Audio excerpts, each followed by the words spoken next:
Welcome back. Emerge Podcast episode 5. We have another guest for you today. Today we've got on Kieran Timoney, who is a good friend of Kenny's. You probably remember we spoke about the travelling antics for Kenny a few episodes back. So this is the lucky man who got to go on the journeys with him. So thanks very much, Keezy, for coming on. Oh, thanks a lot for inviting me. Cheers. No problem. So what we'll talk about, we'll cover sort of obviously what you've been doing, because you've travelled the world for quite a while, quite a good few years. So we'll go back to the start and we'll kind of run through for there any stories that you've got or want to tell, or Right, okay. and we'll just talk about some of the stories for you and Kenny's days travelling as well. I'm sure there's a few. Right, okay. Brilliant. Right, on you go, mate. I was going to say, how hard was this to get going, man? This was so. We had about an hour's worth of technical glitches, eh? But we got there. We got there in the end. It's all my fault. No. Aye. So just wait there. Just it's raining. Just since Kieran came back to this country, it's been the like driest, hottest it's ever been. And then we get some rain. Just wanted to let everybody know that's what's happening. It's raining at this point in time. It is indeed, Kenny. Aye, so we'll go back to the start, Keezy. So we've got a couple of questions. Sorry, Gav. Do you want to do an announcement, Kenny? Yeah, I do an announcement. You said to me you wanted to say something to people. No.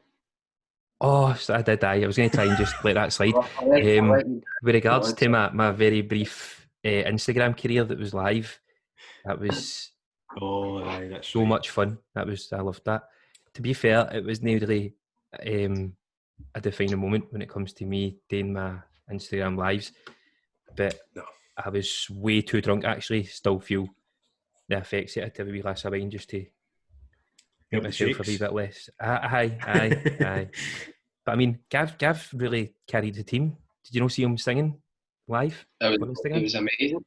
I know, he's really good singer. You were going to mention that, mate. I didn't think you were mentioning that. He's trying to bring me down as well. No, but if I'm going down, you're coming with me. That's how it works. So we've covered our Instagram antics. So we never know. The night's still young. We'll go back to it, but certainly won't be as drunk again. I can't do that again. I was in a sorry state of affairs. I liked right at the end of the night. Obviously, we were on the live at this point. But do you remember what you had in your sandwich? Your midnight snack? No. You had nice tiger bread, cheese coleslaw. I've lost your voice. I can't hear you at all, Gavin. You hear me now? See me now. You had tiger bread with some nice cheese coleslaw and wee cocktail sausages. Oh man! I know. Is that how there was none of them left? Because you had about 13 of them on a piece. A classy Scooby snack. But anyway, back to Keezy. I know. Let's talk about the guy who's came over. The guest.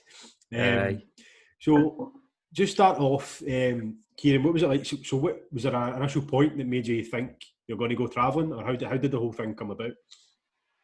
It's kind of hard to remember. I think if the way it works out is I was meant to go to maybe Thailand the year before. Right. And then, so that would have been, I think, 2013. And then for some reason it never worked out, and I ended up going to Spain with one of my other pals, a good friend, Thomas Boyle. So that was as adventurous, actually, going to Tenerife. But I think then the next year I decided, right, no, let's go a trip. I think my sister had been travelling to Thailand and Southeast Asia as well. And at that point, I think me and Kenny were getting pretty just pally, hanging around all the time and stuff. And then I think he always had his heart set on Australia. Mm-hmm. So once that kind of came into view, I was just kind of linked it to Thailand and all that stuff being close there. And then I think he said he would add that part of his journey in, but then I would come home at the end of I think it was 5 or 6 weeks initially, and then he would go to Australia. So I thought, at least I've got somebody to go with. I'd never really done anything adventurous like that, and nobody really spoke to at that point had been to Thailand or Vietnam or like any place like that. So I think it was good that Kenny was coming along for the journey. And then I'll remember how it started, because it was probably the craziest, like just like jumping 2 feet right in. We booked tickets to go to like a wireless festival in London. Right. So it was like 2 days. We were seeing like Kanye West, and I think Drake was meant to perform, but something happened, and then Kanye West played 2 nights. But just me and Kenny, just having the time of our lives in a field in London somewhere. But then the second day, we basically had the flight at like 5 or 6 in the morning to Bangkok, and we were still out at 11, 12 at night. So it was just a case of going back to the digs and then getting our big massive backpacks and suitcases and then going to the airport. And I always remember you were flying via Russia. So what? That's the most Kenny thing I've ever heard. I think because I booked my flights. I don't know the way it was, but you got yours as part of Australia, Kenny, or something. I don't know. Can't remember. So I only booked obviously a one-way flight. I didn't book. Keys had like a return ticket. Right. So he just booked a date going and a date coming back with the same company. So he flew like first class, Etihad, finishing in Dubai, and then 18 hours lay-by, staying in the Burj Khalifa, one of the fancy hotels there. I stopped off in Russia for like 7 hours, and there was no English, and it just looked like crazy emblems everywhere. I couldn't read it. It was a nice. Whereabouts in Russia? Was it like Moscow or something, a big city? Or pass, mate. Just said Russia and I got scared. I think it would have been. There or St. Petersburg, maybe. I think he said something like the ticket. Boston or something random, like it was like 30 degrees or something. I don't know. I can't remember. Was this in the summer? I'm assuming. It was like June. Aye. I think Russia can be quite warm though in the summer. I think they get a proper summer in the winter. They did in that airport that day. That could have been like a hangover, because we didn't go to bed and we were still drinking a half bottle of Disaronno on the London Underground on the airport. We were on the Underground, weren't we, in like the middle of the night, like just. I think once the tiredness kicked in, it was lucky that we made. That's what it was. We went to the airport together, and we were sitting. We were sitting with our big bags, and you were saying, "Don't fall asleep to me," because I was flying a couple hours after you. So we're just going to randomly meet up in Bangkok. Right. Aye. You were going, "Don't fall asleep," and I think I was like on the verge of like falling asleep, and you were like getting me coffee and stuff like that. So you just went away, and then I got on the flight. And this is where it got funny, because I was flying via Abu Dhabi. So I flew London, Heathrow to Abu Dhabi. And then we got to Abu Dhabi, it was like, say, I don't know, like 3 in the morning. So there was nothing open in the airport. So the whole flight just there was only like, I think there was one part of like a Burger King where you could sit down. So I came off the plane, and it's obviously still that this is the hangover was starting to kick in. And I was just like, just get me to Bangkok. I was like sweating and just a horrible experience, just regretting the festival a wee bit. And then this boy just sat down. I think he said, "Is the seat free or whatever?" And I said, "Aye, no bother." And then he said, "Oh, how's the flight been?" And we just started talking. So he was from like Derbyshire, and I always remember like he was the double Angel Di Maria. Di Maria, that's right. So he was. Aye. I was going to ask for a autograph. I just thought Di Maria sat down next to me, and so we started talking. And then turns out he was going to some of the same places that we were, but basically his uncle owned a bar at some resort in Thailand, and he was going to visit him and just kind of have a holiday. So by the time because there was nothing else to do, me and him kind of like made pals. By the time we came out at Bangkok, we were just like pure best pals. So I was just introducing. Once I met Kenny, I was like, "Kenny, his name was Leon." I was like, "This is Leon," and they just started talking. This is Maria. So we just shared a taxi. I don't think he'd any accommodation booked, and he was scheduled just to get another flight right out of Bangkok. But I think he came with us, and literally it was so funny. He'd never even saw his uncle. I don't think. Kenny might. No, I never seen him at all. No. He stayed with us the entire month. For a month, he was there. Aye. He just followed us everywhere. Like, he'd get a reservation where we were staying, he'd take the next bus, and we just went around like the few Three Amigos the whole time. It was so funny. A guy that I met on the still talk to him? You still keep in contact? We've both got him on Facebook. I think he's had a wee girl as well and stuff. Girl. I mean, maybe send the odd like birthday message, but that was a good few years ago now, so it's not really. That was 2013. That was 2014. 2014. I don't know how you can remember the years. I'm shocking with years. I just remember because I finished college that year, so that's when I. And then I would remember just everywhere that he went, and it was so funny. He was a legend. So you came off the plane with him. No, just you came off the plane with him, and I was like, "Who's this man?" First keys to go on a plane, hungover, and still make a pal. That's what I thought. It's the looks, mate. It's the looks that do it. Must be. I don't know about that. It was just that a few hours layover. I think you were just clinging to somebody to talk to or a bit of chat, and he happened to be there. And then it was funny because I've never had anything like that in my life where somebody's been that content to just hang out with you. And he was kind of good for me and Kenny because he was dead easygoing. And I think sometimes we'd have reservations about doing certain stuff, and he just said yes to everything. So he was the best guy to have when you're traveling because you could just say anything, and if like Kenny didn't want to go, he'd go, and if I didn't want to go with Kenny, then he'd always go. So it was kind of the perfect balance. He liked a beer, he liked a night out, and he was up for like kicking the ball on the beach. He was a legend, man. He's there, Leo, a legend. Where is he living now? Is he back in Derbyshire? I think he's around that area, and that was another thing. My sister used to live there as well, so I kind of had, when he was saying, I was asking him places, and I think that was a way that we kind of clicked. But it was so funny. I always remember we met these. I think it was, you meet loads of people when you're out, like, and we were in Koh Samui, one of the islands, and you're just like going from place to place, and you stay out all night and you spend about 12 quid, like, it's brilliant. And me and Kenny were just like, pure, who cares, like, just drinking bottles of whiskey and having a laugh. I always remember, I think we met these two Americans and we told them that it was Di Maria, like, definitely Di Maria. And one day I think they came running up the beach and they were shouting like, Di Maria, Di Maria, and we were just like telling them to put the shades on and like pure look like a star. It was so funny. Just put a wee bit of an accent on and just. We told them not to talk. Told them not to talk.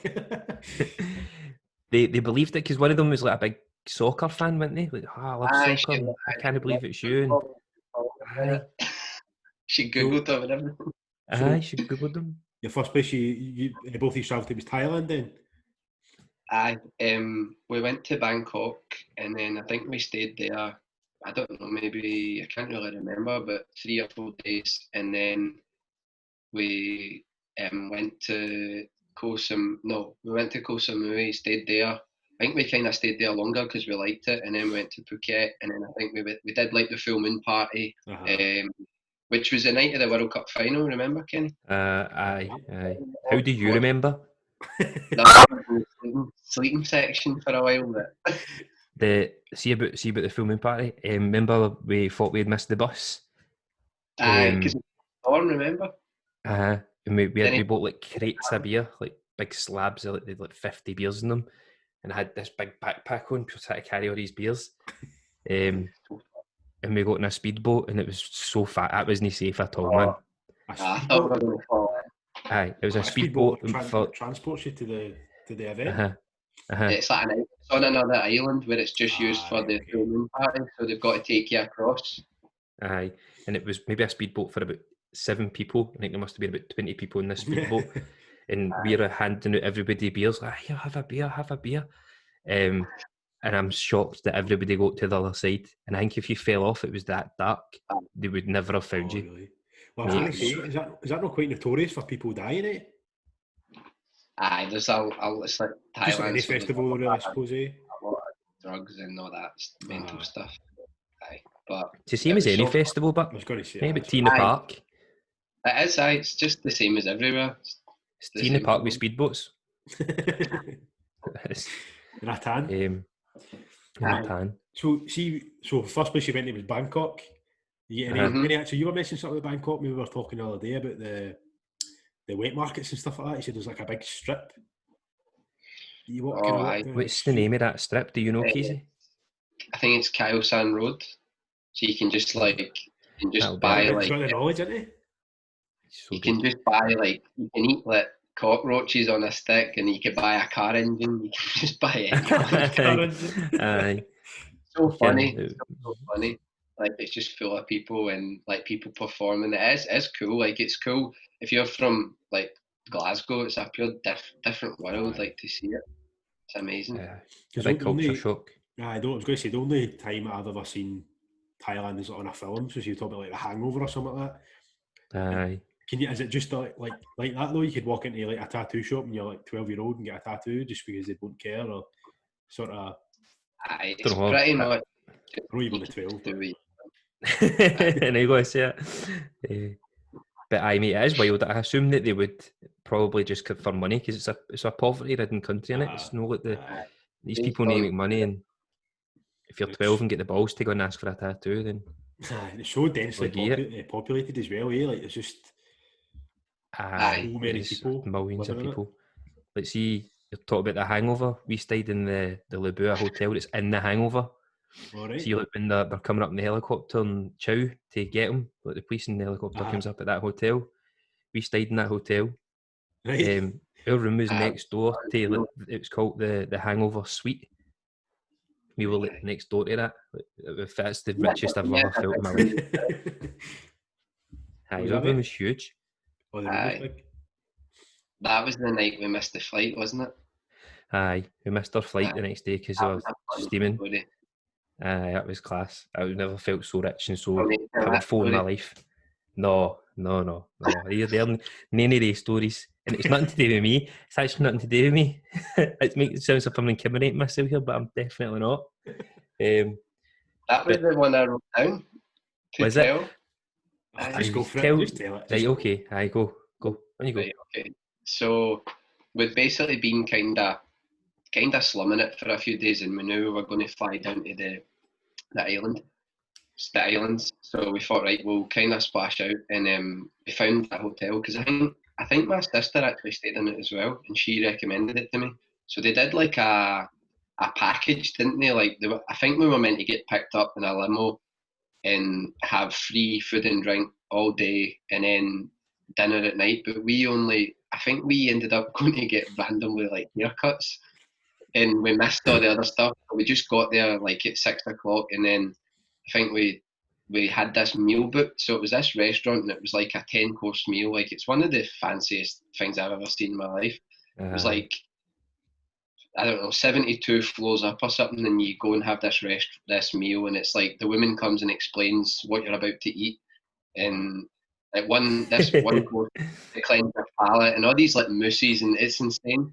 So gets to like me and Kenny had like cocktails and we're drinking and that, and it was the only night we'd put on like a shirt. We only had like one shirt with us, and we put jeans on as well.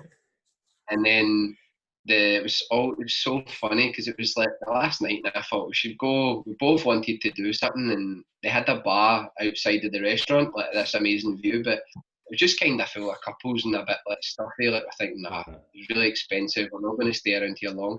So towards the end of the meal, I said to the waitress, like, is there anywhere like you could recommend to us that we could go after like other bars or a club or something? And she's like, oh, I can recommend plenty of places for people like yous. And she obviously thought we were a couple. And I forgot that. So it was very funny, and I just remember your reaction, like, I'm not a couple or everything. I was laughing as well, but it was a wee bit funny. I think that happened quite a lot when we were travelling together. And then she recommended a couple of places, and I got her to write them down. So we jumped in a taxi. I finished the meal; it was amazing. And then we jumped in a taxi, and it was some public holiday. So the place she recommended was closed, and I always remember going, "Oh, no way! Like we just go home." And then we were telling the taxi driver, "Do you know anywhere else?" And he took us to this club. It was like pulled up outside it. We didn't really know what was going on, but as soon as he opened the door, there was like a woman with like a headset, like opened the door and like was like kind of guided us in. So me and Kenny were like, I have no idea. Like, he's looking at me, I'm looking at him. So we go into this bar, and then it was kind of dead, but it looked like some form of like it was like fancy cars around it and stuff, and it looked like some sort of sponsored party for. It was like that fashion TV. So we go to the bar and we think we'll just make the most of it. We'll stay, and at this point it's still early. It's maybe about 8:30, 9:00, and then we started having a few drinks, and I thought, all right, we'll have a couple of Jaeger bombs, something like that, like get it going a wee bit, because it was dead. Like, it was maybe 15, 20 people in it, and then it just started getting busier. And then I think we went to the bar, and I think we were bored, and there was a girl standing. I always remember, and she looked British, and I think you said, oh, I think she's German or American or something. I said, I think she's English or something like that. So we've heard her talking, and then it turns out she was from England. So she was like, what are you doing here? And we're like, oh, we just randomly ended up here. So she was like part of like this group of people, and I don't know if it was students or people, whatever, but everybody that was there apart from us looked like a model. So, Aye. quite funny that me and Kenny were the only like normal looking people, or these people walking about with like suit jackets with like no t-shirts on under it and stuff. Aye. So me and him, and as we stayed there longer, it started to become really clear that everybody was pure 6 foot tall, or even like women from different countries and stuff. So the girl said, "Oh, there's like a tequila bar or something in this section." So we bagged our way into this wee VIP bit, and we're sitting with all these random people. They were like giving us like a wee card to get like different types of tequila and stuff. So by this point, we were obviously like, thinking we're really big times, and obviously loving it. And then the girl was really friendly. To be fair to her, she was saying, "Oh well, I think there was like an after party or something," and Kenny, you're starting to think, look, we've got a flight. We need to. I think the flight was at 7:00 in the morning, so we needed to be there like 5ish, 5:30, 5:00. Mm-hmm. So I think no, we'll stay out till 12 and we'll go back. We'll sleep for a few hours. We'll wake up like planning it on our head. But as the drinks started flowing, it was never going to happen. Chance that happens, eh? Aye, and then I think on the way out, so we decided, right, we'll either get a taxi home or we'll go to this party. She said it was close by, so I walked out of this place, and by this point it's later on. We've had a good night, but it's still maybe 11, half 11, quarter to 12. We thought we might save a bit of money, like if we go to the house party, like pure backpacker mindset. Aye. There was like a red Porsche sitting out with cones on in it, like a absolute belter of a car. And we walk out, and I was like, I think Kenny said, "Oh, I'll see you later," like kidding on that was his car, and he jumped in, he pretended he jumped in the car. And I was looking as well, and then this guy just went like, "Do you like that car?" Like, and I was like, "Yeah," like, and he's like, "That's my car." Like, he's like, "Tonight you party with me," and he pure grabbed me and just pulled me right back inside the club. And Kenny as well, and how are you doing? And then even the other girl was like that. She just followed, and then I think a couple of other people followed. And as soon as the guy went in, there was like a table, like the waitresses like seen him, and there was like a table put right at the dance floor, and there was like a big bottle of Grey Goose, all the mixers, and people were just pure fussing over this guy. So we started going like, "Who is this?" So we're like, we'll see what happens. So we stayed a wee while, and he's like, the guy was mental. Like, he was Wild, like, man. "This is my Ferrari, this is my girlfriend, this is my boat." He's like, "Where are you from? Where are you from?" Scotland, whiskey. And he was like, he was really nice, but he was just like on another level. Like, he was just mental. You're waiting for a catch. Aye, like, and he's going to the toilet, and he's trying to and pour the big bottle into my mouth and stuff like that. Like, half his head. Did you ever find out who it was? Like, it was really mad. And then I think the girl was loving it as well, because he was attracting so much attention. Like, there was like people coming over and talking to him and like giving him like a kiss in his cheek and stuff. It was so funny. And then as the night wore on, it kind of turned into we couldn't get away for the guy. Like, we were now starting to go, right, it's like 12:30, 1:00. But we were having a good time. We didn't literally spend a penny. It was so funny. So eventually, though, the guy started disappearing, and we're going like, "What's the deal with him? Like, has he got all this stuff? Is it fake or whatever?" And then there was a lot of models at that party, so I think there's probably a lot of other dodgy stuff going on. And I don't know what he was there for, right? And I always remember this one moment. It's probably one of the clearest things that's ever happened to me. is Kenny went to the toilet, and I think Kenny was starting to think, right, he was loving it, but at the same time he was also like, we don't want to miss this flight because we'll need to buy another one, etc. And well, like dancing and stuff like that, and talking. And Kenny goes to the toilet, and the guy goes like, "I have a secret for you," and I was like, "If you're dancing," and then he just like. He had like a satchel, like it was like a pure leather like bag over him. He was quite stylish, but he had this like random bag, and then he opened the bag, and he just showed me, and it was like a federal like police badge. So as soon as he said that, I don't know what's happened, but I've just been like that, like trying to like be like, all right, like, but like, what is going on here with this guy? Like, what are we involved in? And then Kenny's came back, and Kenny's like loving it, and I'm trying to get his attention. Like he's like, oh, another drink and all that, and like pure me. I remember he's like, my name is Jaguar. You can call me Jaguar. Well, if you're listening, Jaguar, we'd love to see what you actually do for a living. Oh my God, what a guy! He just reminded me of Chow for The Hangover. That's all I can think. Aye, that's what I thought, mate. He was the scariest, maddest guy I've ever met in my life. I'm just grabbing your face and really squeezing it and just shouting, "I am Jaguar" and stuff like that. It was so fun.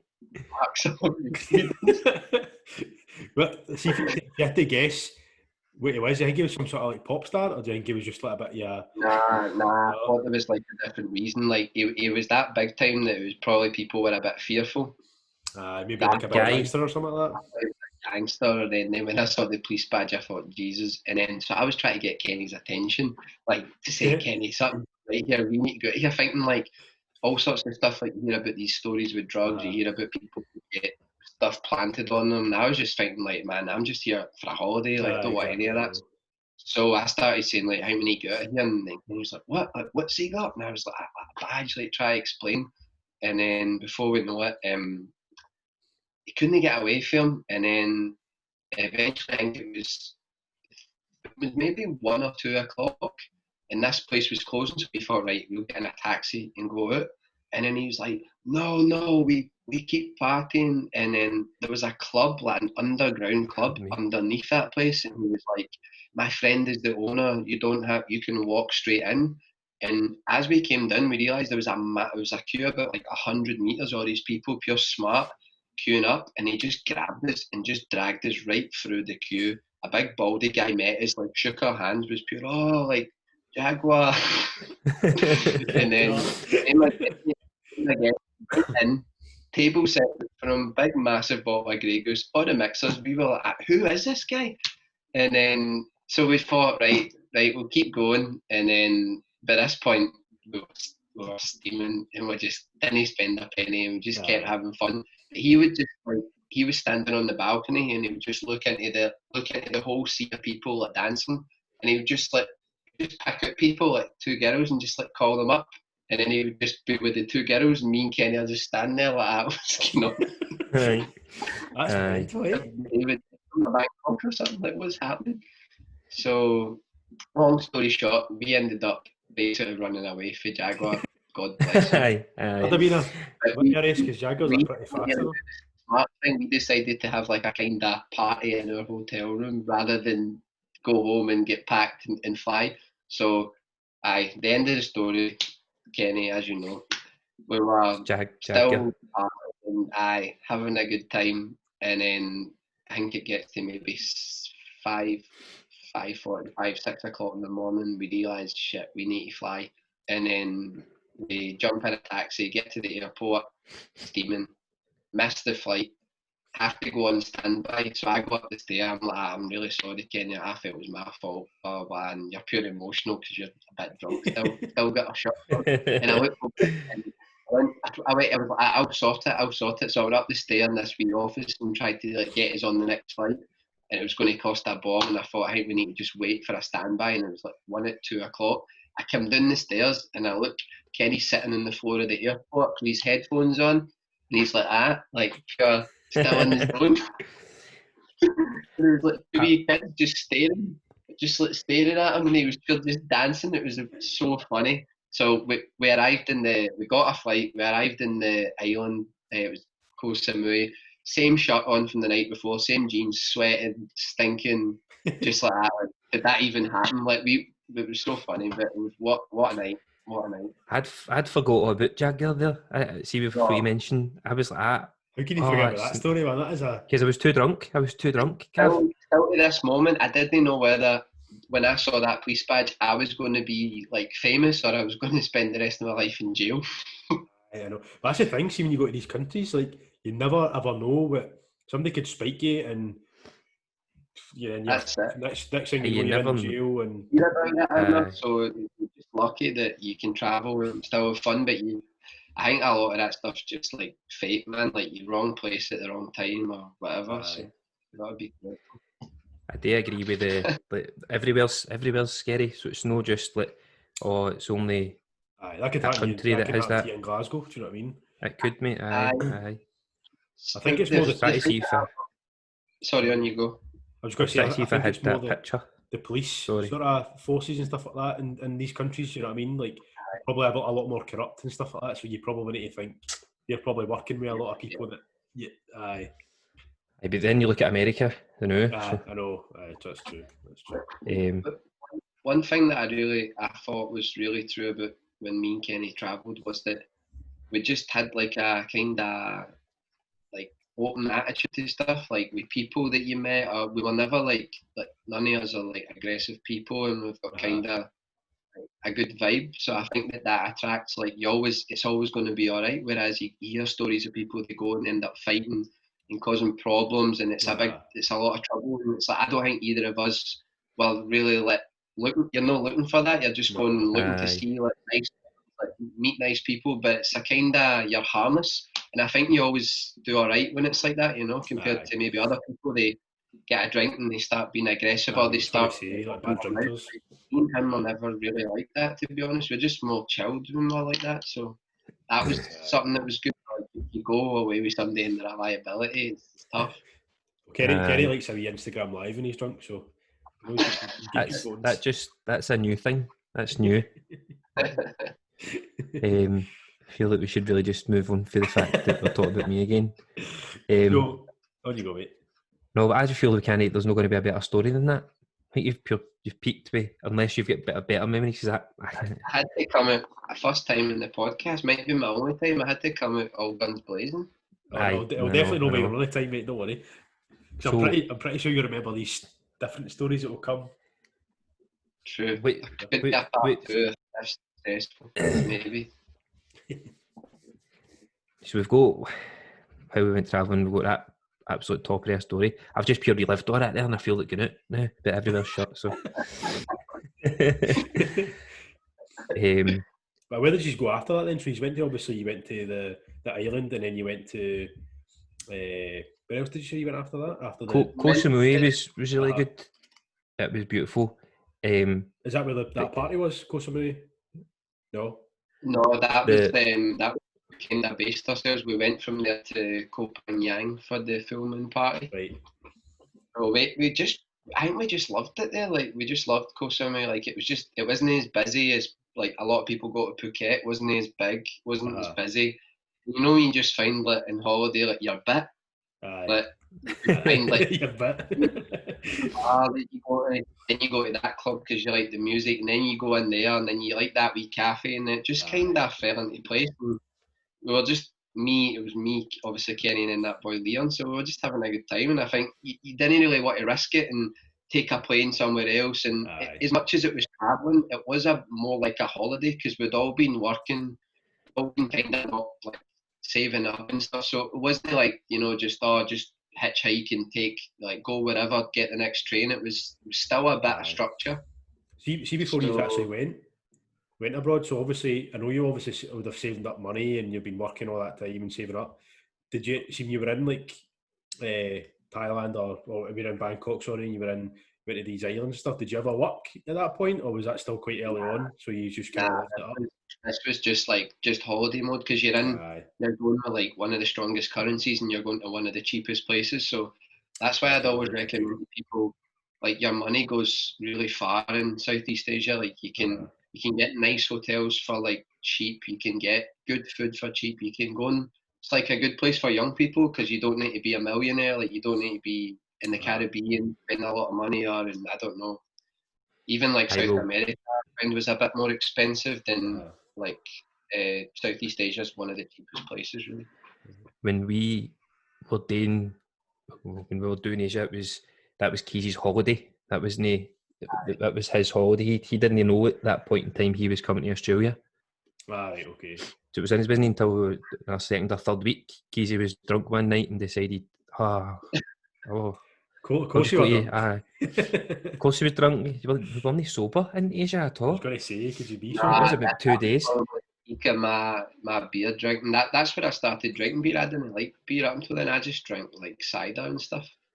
And that was the coldest and the cheapest thing. And I thought, all right, just learn to love beer. But I think it was the thing that we eventually left Asia and got back into the real world, because it isn't the real world there. It's just like you can just go out and party and have a good time, but eventually you're like, nah, this isn't that good for me. So what happened after the islands? So you went to Phuket as well, did you say? Yeah, we went to Phuket, and then I'm sure we went back to Bangkok, I think, Kenny. We went to Bangkok, and then we went to a mad horrible place. Pattaya, that was terrible. Somebody recommended that. It was a disaster. What was it called? You remember? Pattaya. It's like a thing. I don't even know where it is. I can't even. I think we flew there. I'm not sure if we took a bus, but we got a bus. It was just like, it was like, no offense if people love Benidorm, but it was a bit like the Benidorm of Thailand. Right, okay. It's a lot of, apparently, what we learned was a lot of people who work in the mines, or work in the northwest Australia.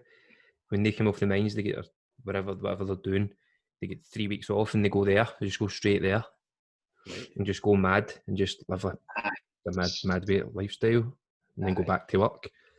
So it wasn't for us. It was not. It would be no offence to anybody. That's their thing. That's their thing. But it's you're looking for just nice, cool places and maybe people are in age. But what about like the way you start out? Like you go through phases when you travel. Like you start out and you're just new to everything, and you want to just kind of like, basically, like if you're from Glasgow, let's be honest, like we don't know how to drink in moderation, especially when it's like 10 times cheaper than what you would be paying here. So it's warm, do what you do like on your 2-week holiday if you go to Ibiza or Vegas or whatever. And then you realise you get a wee bit annoyed with yourself because you realise you're not seeing anything and you don't have any real memories except the ones at night. And then I think you kind of change, and people that are doing that at the beginning of their phase, they start to annoy you and you look for a wee bit more of like a cultural experience. So I think when we ended up in Vietnam, that's when we were like, wow, this is like I never saw, like we went to Hanoi and we never saw like one KFC, one place that we recognised. And I think that was the first time that we were genuinely just like amazed that like this place even existed, because you're just like totally the you opposite of what you're stand used out to. a mile because you look like a foreigner, but you're just seeing people like cooking on the street and like making their food, and like you're sitting just watching like people like just playing different sports, whatever. And it's just like it's just that crazy experience. It kind of like like the way I always say to people is if you walk down the street in a place where you can happily have headphones in, then you're not really caring about what's going on. But see, when you were in somewhere like Vietnam, you would never do that because like you're just purely amazed by every like sound, every like things going on, and everything that was going on. Like seeing like 9 people going past on a scooter, and then you're seeing like just like people just like drinking from like a keg in the street, like just random stuff. It's crazy. It's amazing. Did you just go to Vietnam straight from Phuket? No, did you? Or yeah, from that other place? I think we flew. I think we did fly straight from there. Yeah, and we did like we ended up we did about 7 or 8 weeks in Thailand. We just pure like welcome.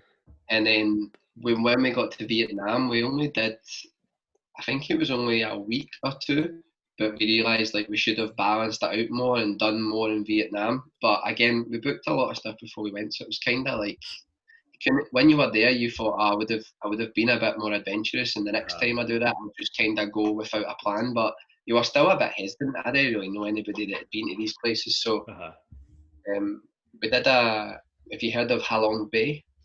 Nah. It's like one of those like heritage sites, and you take like a boat for 3 days and you go through like caves and you kayak and you like monk. It's amazing. Like, so we were on this like 5-star ship, and again, me and That's Kenny, right. one of the big presidential rooms at the back of the boat, jacuzzi, everything, but everybody thought we were a couple, so everyone in the boat I think thought it was a honeymoon or something. It was hilarious. You still think you're a couple? I know. So you're like having up, you're preparing it, like stacking all the food up to pure look like love hearts and all the towels and all that. And like, oh, when's this going to sleep us here? He's going to need to stick the head in me or something like that. Well, that's going to be the running jokes from the on. Aye. So It's got a wee ring to it as well, Kenny and Keezy. That's what it was for 18 months. Everybody. But aye, so sorry, on you go, mate. No, then I think we had that, and we met really nice people. Like, we met an American couple who were really nice there, and like the wee like guys that worked there. Like, people are just really like people generally in Thailand and Vietnam. They've obviously generally got a lot less, but they're just like really happy. When you're from like Scottish people, they are great, like, but they're kind of like glass half empty a lot of the time. Just in the way that they speak, this can sound a wee bit like, I don't know, not that overly happy. And people from Thailand, like, we loved it because they were just always like in a good mood and oh yeah, we can do that, and that's nice to experience, you know. Well, this is kind of for both of you, is like, see when you walk in, like my mate Stuart, he went travelling. I think it was only there for maybe 6 months or something like that. Right. I'm sure it was Vietnam. He went off Thailand. I can't remember. It was one of the two. Very similar, but he said when you walk into like bars and stuff, like, it's as if you're a millionaire. Just the way they treat you is just as if they've never seen anything like it before. 100%, mate. They're obviously doing it for two reasons. They're doing it because that if you treat people like that, they'll enjoy it, have a great experience. But also, I think it's just in their nature. They're just such friendly people. Nice people. Just happy to have you at their bar, and they want to make you feel as welcome as they can. I'm just happy that somebody's picked to come in there, and also because of the colour of your skin, they know that we're there on holidays and we're there to spend money. Aye. That's the harsh reality of it. Kenny, I think you'll remember this. I don't know. I think we were in Phuket, and Leon was there as well. And we'd been at the beach, and we came back up, and I think we just found a wee bar, like kind of like up a street, but it was just like you could just get cold beer straight away type thing. Mm-hmm. So that way, when you still all sand and stuff, but you started having a few beers, and they were just putting on any music that we wanted. So we were like loving it. But then it got to maybe about 6:30, 7 o'clock, and we just took the money that we had for the day. We didn't take wallets or credit cards or anything like that. And the people were so keen to have us stay in the bar. Like, they got like free mopeds, and I think it was like free. The workers took us to our hotel, waited on us. We jumped up, got our wallets. Don't think we showered because we were just having a good time. Back. And we started having more beers and stuff again, and we were like, what the hell? Like, it was maybe 10 minutes away on the scooters, but you're just like, when would that ever happen? Do you think that's almost like, not a tourist attraction, but do you think if a local walked in and thought you maybe like some sort of celebrities, why are they here? So do you know what I mean? As if I'm not going to say that. Yeah. Well, that's way too nice. What I would say is maybe tourists will walk by and see other tourists and go, well, that place must be all right. That's probably more true, aye. There was times when we were going out and we all get separated, and obviously for some, no idea how or why we ended up all back at our hotels. And I'm like, I have no idea how we got back. And then you go out the next night and you bump into somebody like, remember I gave you a lift on my moped? Like, no. Wow. These people are just so happy to take you up the road because if you stay alive, you might go back and get me a drink off them. Exactly, you know. I just remembered something. Do you ever remember who took us to the airport in Phuket? The security guard for a bar. Bouncer. The bouncer for a bar. Aye, we went to the same bar every night. Tons of carrying us on down the stairs. Aye, he carried Leon down the steepest set of stairs I've ever seen in my life because he was so drunk. And he just became one of our good pals, and we thought, if we go back here, Leon, you're not going to get in. Because what bouncer's going to why You're did just you used see to a people in Glasgow though. Bouncers like that, no chance. No, they're But right. the bouncer saw him. He's like, "Oh, drunk boy, you're back again." But he ended up giving us a lift to the airport. But yeah, I think no he idea brought why. his He was just I had his kid with him. like, oh no money, and they were like, no, of course we'll give you money, and it was quite far. I remember he drove us like it was a good bit away. Aye, but do you It think was that we like that. changed Random. so much that we were happy to let that happen? Like, can you imagine 99% of people face Scotland or the UK would be like, "No, I don't know you." Aye, that's And it. we've I think managed to. we just thought something bad's going to happen. It's going to happen. Could happen in Glasgow. Do you know what I mean? Aye, There's an Could element be of the trust there with anybody, pretty much. aye. I think because we kind of like had each other as well, so it's always if one of you is feeling a bit scared, the other one always kind of either pulls them in or they get a sign to say, "Nah, this is dodgy." Yeah. So I think now like I know a lot of people that have been to Thailand and stuff, but at the time it was kind of hard to. That's a wee while ago now. It was kind of hard to get like proper information on places to go. You were kind of just Aye. winging it. Also, as I well, know. I don't like social media wasn't really like man. I never You only really just even got Facebook. no, I didn't even have it. I got Facebook when I went to Australia. That's the reason I got it because I decided that I'm going to travel. I'll have it full of people that I met. So wasn't it like you were FaceTiming like your pals every night or your family? Wasn't it like that like the way it is now? Do you know what I mean? So it was Sorry, I'm kind of. running out of daylight here. I don't think both we were kind of a clue what we were doing. No, I think that probably helps though. Like, because if you have that person who's, "Oh, I heard this and I've seen that." Aye, So true. Was that the last place you went in Asia then?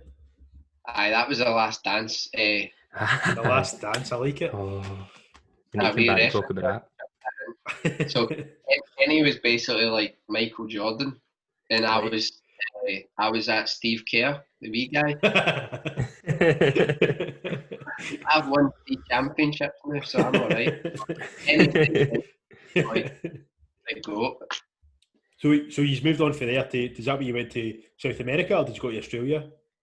No, that was straight to Melbourne, wasn't it? Australia. I went to Melbourne. Mate, what was it like with the difference going from that to that? I get like a big city and I'll tell you exactly what it was like. You tell the story, right? You tell it. Probably it was like being One Direction. This is the only way I can say. It's like being One Direction, right? Having the best day and all the things that being One Direction brings, and then waking up and realising that didn't happen and you were still you and you were just normal. Aye. In Australia, like just nobody cared. Aye. Like, you don't get treated like a prince and the bouncers don't take you to the airport. No. Everything's 4 times the price. People are like all like pure stressed and like don't want to talk to you at the start anyway, and you're just like, man, this is just like reality. And it was winter in Melbourne. There was no jobs. It was freezing. I think we stayed in Melbourne about 13 hours before we realised there wasn't a place for us, and we got back on a plane. Aye. Went to Gold Coast, and then that ended up being the place, didn't it? Aye. Was that your spot? Aye, that was our bit. That was a master stroke flying there because it's probably one of the less cold places. Like they don't tell you Australia gets cold, man. When you like grow up here, you think, oh, amazing. And Melbourne was like some days 2-3 degrees in the morning, and you're not prepared for that. We had vests like in flip flops and stuff. We were like terribly prepared. So flew to Gold Coast, still a wee bit sort of chilly, believe it or not, because you're coming from almost 2 months in Southeast Asia with like humidity as well. And then basically the truth is that if it wasn't for Kenny, I would never have went there because I could just afford to buy the working holiday visa, and he paid the flights and he paid our accommodation in a hostel for the first week. That's what I need to say. It's like if I live to I'm like 120, man. There's only one other person that I know is as generous as Kenny, and that's my brother-in-law. Aye, 3 now, for getting on. I still never to this day, like, just like his money's my money, and then eventually when I got a bit of money, I'd like to think I was similar to him, but it was unbelievable because it makes it a lot easier for you as well, knowing that you've got that. Do you know what I mean? Knowing that you've got a wee bit of backup kind of thing, if something. I mean, don't get me wrong. Like at the end of the day, it wasn't much. Like Kenny wasn't bankrolling my travels. It was like out on the first day trying to get a job. But that way, I don't think when I see people that they stay here and they work for a year and they say, I'm going to travel Australia, and I don't personally think, I think that's a waste of a year here. That's just my opinion. Like obviously I would like to have done it a wee bit more prepared, but the way that we did it, we got the full experience. Like we had like the highs and lows. We had the times when like getting $20 for something was like pure, like you were so happy. And you live here with your family and you grow up in a kind of stable environment. We don't have backpacking here. You never reach that level of like the highs and the lows, and just like I don't know, like you basically you take yourself right out of your comfort zone. You do jobs that you would never do, and you extend yourself, and you're trying to get kept on in places. And at the same time, if you get sacked, you just kind of come home and you're like, who cares? Like I'll go and get something else. And you deal with rejection and you deal with a lot of things better. That's what I found. That's what traveling kind of taught me a lot. Can both of you rhyme off some of the jobs you had in Australia, if you can remember? Right, so we worked in the call centre. Remember that? Aye. That was horrible. Sorry, just before you sing it, did you both get the same jobs at the same time? No. Right, okay, right. Just whoever could get one, really. Right. So you go for yours and I'll go for mine. Right, so the call centre, the helping out with removals, the painting a guy's house, sanding a guy's flare. Remember that? Jesus, that was labour. It was horrible. I fell asleep in his toilet because I was so tired. I swear, I fell asleep in his toilet. Doing nights out with the hostel and stuff like that. We ended up working in the hostel, so changing beds, doing dishes, cleaning the kitchen. Half of the stuff I don't do here now. Driving the minibus when you shouldn't have been driving the minibus because you were still drunk in the night out. So that was my jobs in the Gold Coast. Then I had to leave. I had to leave the Gold Coast because I was getting drunk too much. I wasn't saving money. So I ended up getting a job like tarmacking driveways with some guy named John, and gypsies, wasn't it? No. Aye, it was aye, but I don't want to say it out loud in case somebody comes and chases me down and hunts me. They were the nicest people in the world. The guy was so cool. Aye, that was an experience because that was the first time me and Keezy had left each other for travelling. Oh, right, so you left and Keezy stayed there? I had to leave. Keezy was doing really well. Keezy was doing really, really well in the Gold Coast, but I just kept getting out, kept getting drunk, kept just living it up. Aye. A bit too much. So, way too much. So we left there. I left there, and then eventually we went farming. So I'll stop there because I think he's done about 19 jobs before. Right. Aye. See just where I've got this up here actually. We've got a wee Australia edition. For our special guest, a nice wee kangaroo. Appreciate it. That's a nice touch, Gav. My lovely partner Paula made us snacks as well. Do you want any crisps or that? Crisps and straws. Paula's made us snacks. Do you want some? I'll send them. Aye, I'll send them. Amazon Prime them to you. Right, so jobs up until farming, Keezy, what did you do? I'd obviously worked for accommodation in the hostel, which was good. Making pancakes for 50 people, barbecues, taking people out. What did I do? I was a glass collector in an Irish bar. That was a funny job. I used to clean the streets on a road sweeper. Oh, so you did? I used to basically, I'll just give you a day in the life of what I used to do, because I had like no money, like literally zero. The only thing my parents were like, I think they were just going, what is he doing? Like, because I just called them and said I'm not coming home, basically. Right.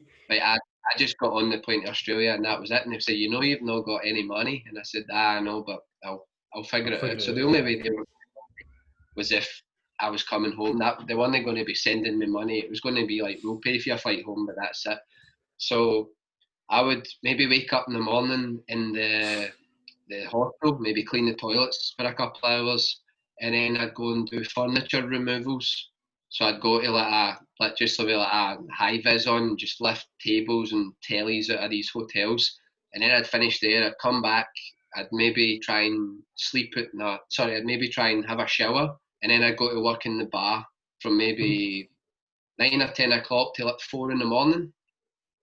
And then I'd run back to the hostel, I'd take a shower, I'd get a coffee, and then I'd go straight to the road sweeper job, and I'd drive the thing all morning sweeping the streets. Jesus. And then I'd come back, and sometimes Kenny would do my shift in the hostel if I was like, man, I'm dead. But there was a period of time where maybe for a good maybe a good 6 weeks where I was sleeping like sometimes 2.5, 3 hours a day at the pool.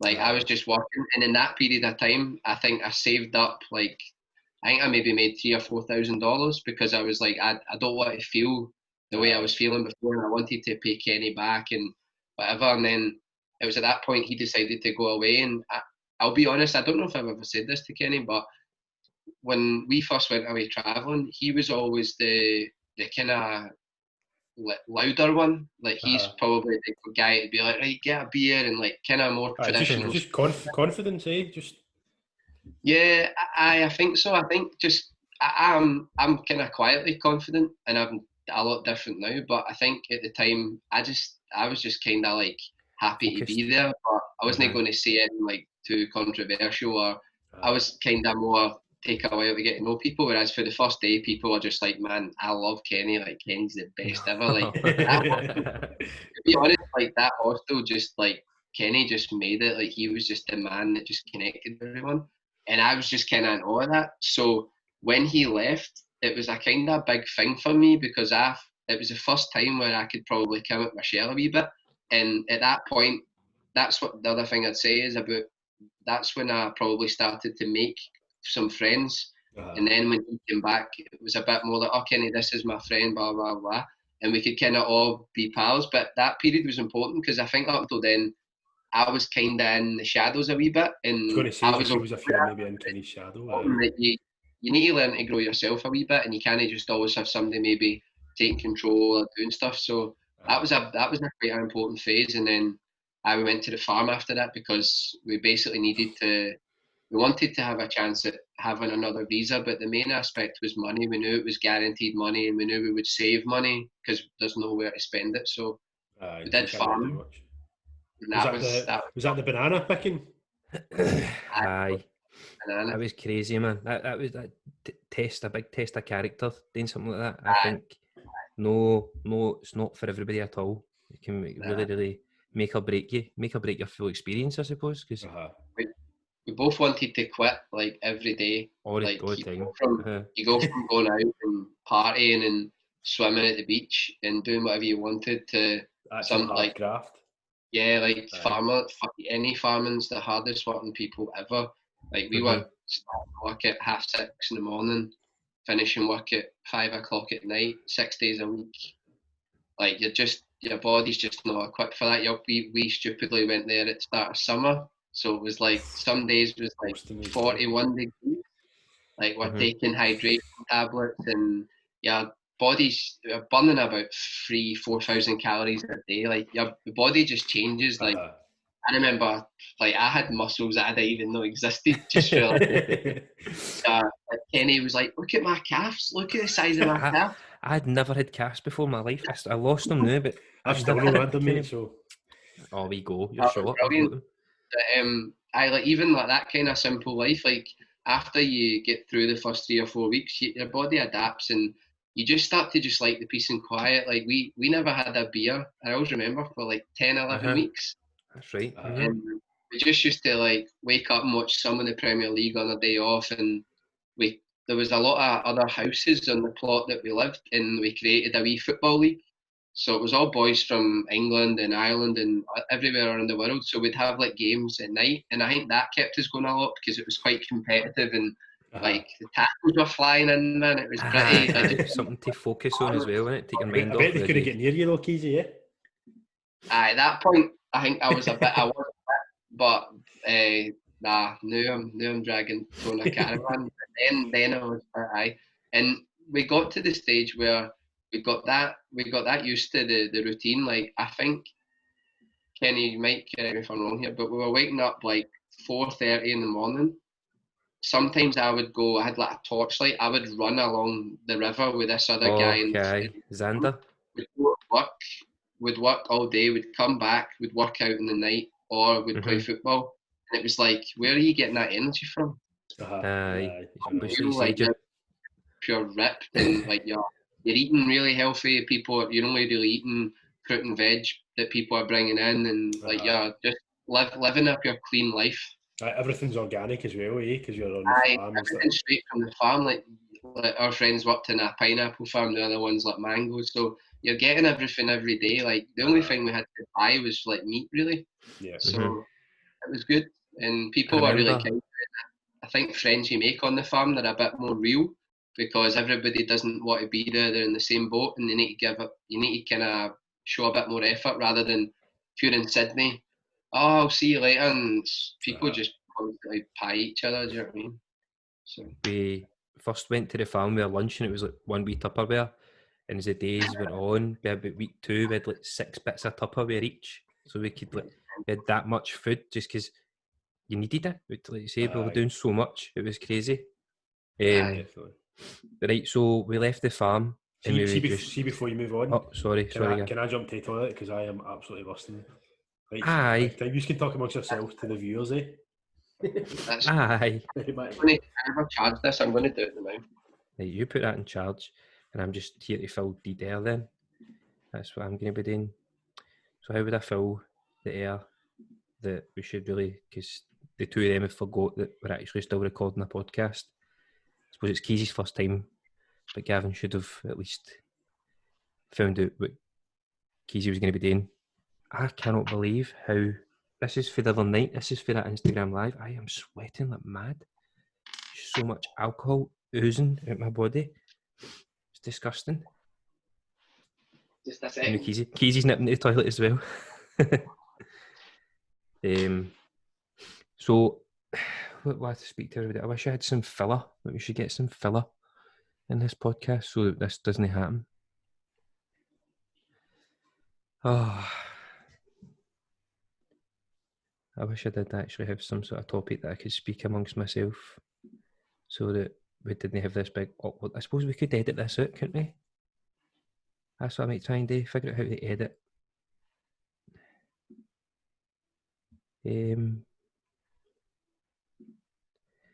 I've really just failed in trying to keep the conversation going here. I can only apologise to anybody who listens to this far. I can't believe how long this has been going on. I actually want to find out exactly how long this has been going for. Even my phone battery's low. We've been sitting here that long doing this at my phone. It's a terrible effort at trying to fill a gap into it.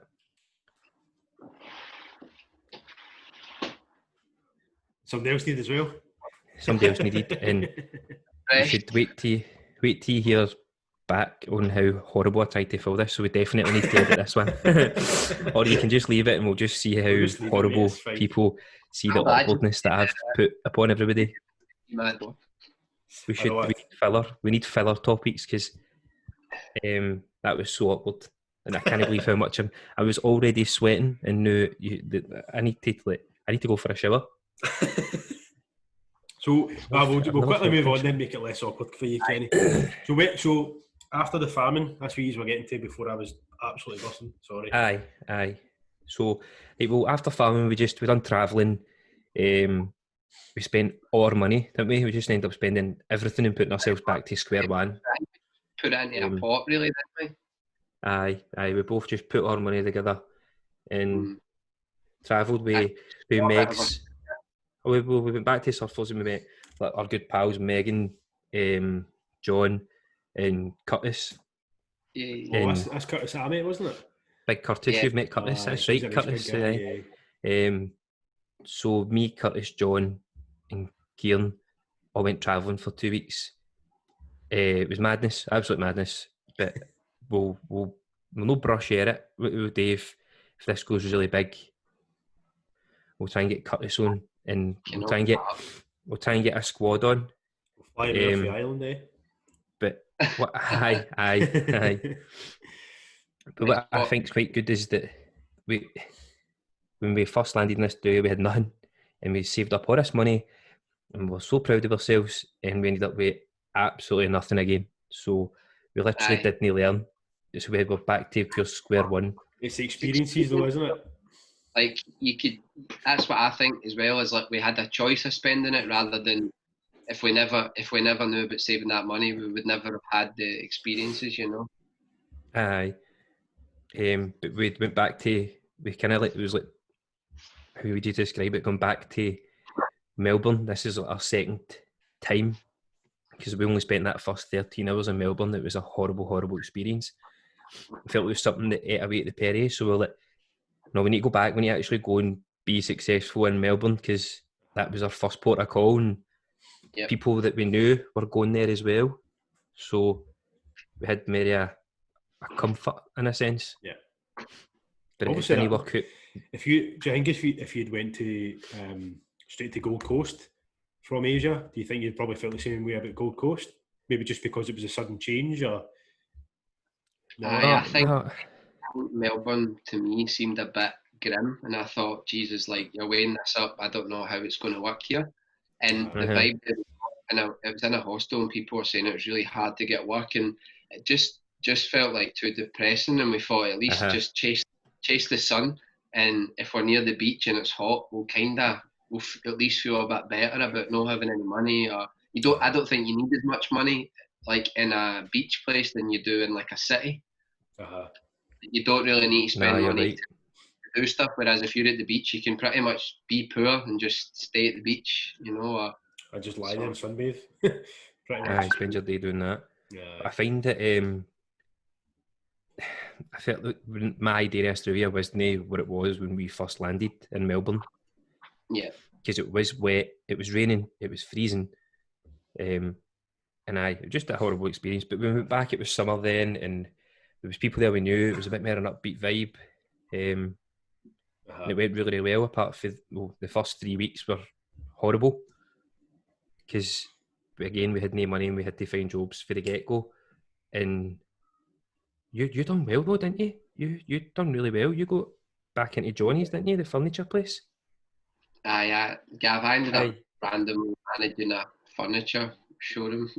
All right. Aye. So imagine like DFS. I love your versatility, man. Like he does everything.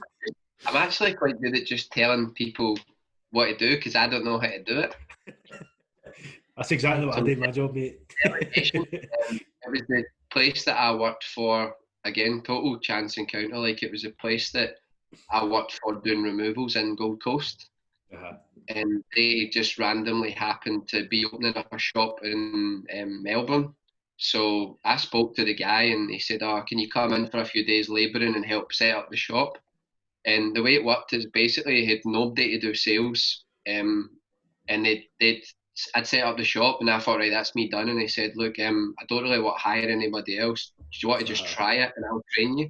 So he kind of showed me like how to sell stuff on Gumtree and he showed me how to work the till and then he was like, all right, I'm away to the other shop. Go for it. Every day, pretty much 6 days a week, I just had my key and just go in and try and make sales, try and like learn about furniture and then we kind of created a side business because Kenny got a good job as well as like a courier.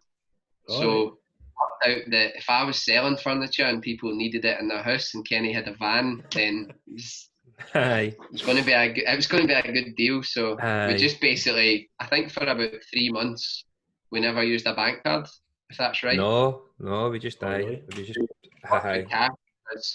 I'd sell a table and I'd be saying, when do you need it? And they'd be saying, like, I don't know how. I said I'd call Kenny and then call them back and say, I can get you there tonight or tomorrow. And they'd be like, amazing. And then we'd load it up end of his shift and then drive it there. There was one that was a Saturday morning. I can't believe how wet my face is.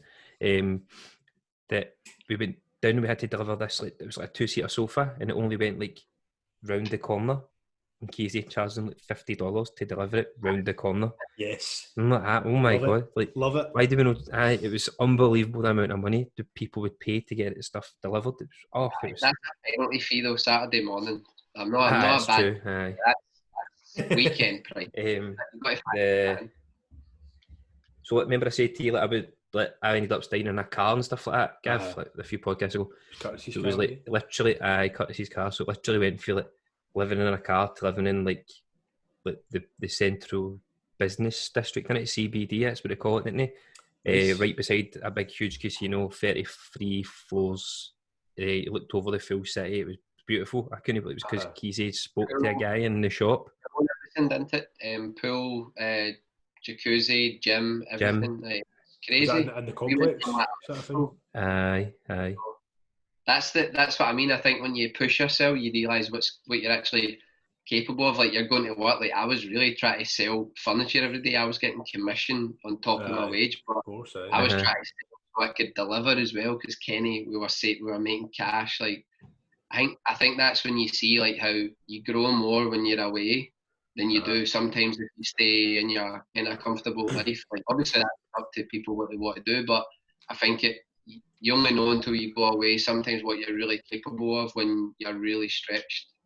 So that was never hustled so hard in my life. And that 12 months, because that 12 months in Australia bankrolled 18 months of travelling. Goes to show people live here week to week, month to month, but we managed to get like 1 year's work done, and we could see like so much of the world. So we saw Asia, Australia, and then once we finished in Australia, we went to Hawaii. Wasn't it? It was straight to Hawaii. Straight to Hawaii. Minus an iPad. I can't believe you lost my iPad that day, man. That's between you and Scott Urquhart. My holiday last year, we were on a boat and we ended up drunk. So we got off the boat and between the boat and it's not like me, we drunk a boat. I've got a boat. I've got a boat, and Urquhart went to pass me the iPad and I went to grab it and it's dropped it and it fell in the water and it's never worked. So that's 2 iPads. I'm not meant to have an iPad. No, that's the nuts and bolts. That was terrible. But we nearly never went. We nearly couldn't go. Remember, we got up to the airport, checked in. Have you got your visa? Oh yeah, Jesus! Remember? I just remember. Wow. So we had to get our visa, and I had no idea what we were meant to do. And the guy's like, "You go on this website," and I'm like, "So how long do we have?" He went, "You have till you need to leave. Like, if this flight leaves, it's leaving. It's not going to wait for you." And the two of us are like footering about on our phones, trying to find this visa and trying to figure out how we're meant to get it.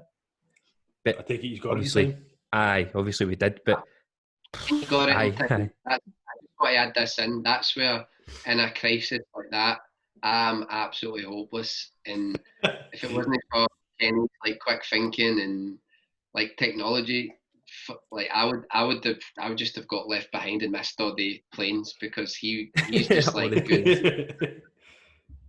No, I remember. Sorry, you go, mate. No, if you're going to compliment me, fire away. No, I was going to compliment you actually. I think you must have known that. No, is it? See when you've got somebody there who just it's kind of similar with this podcast as well, isn't it, Kenny? Like sometimes before we come on, we'll say like, right, we want to set up this way, and Kenny's like, just press record and just say it, just start speaking. Aye. But I mean, sometimes you just need that. You just need to. But when the two guys are doing it, we disappear to the toilet. You see how it unfolds and it just falls to bits.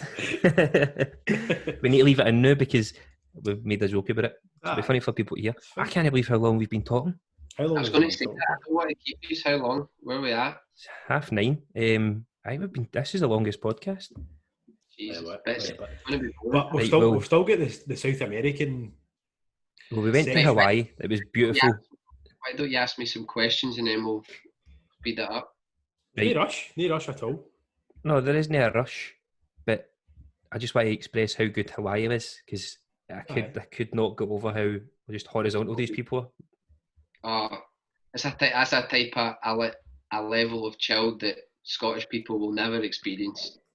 No. Like, see the stuff that we get annoyed about, and you see people in Hawaii just like they're on a different wavelength, man. Give a couple of examples. What kind of?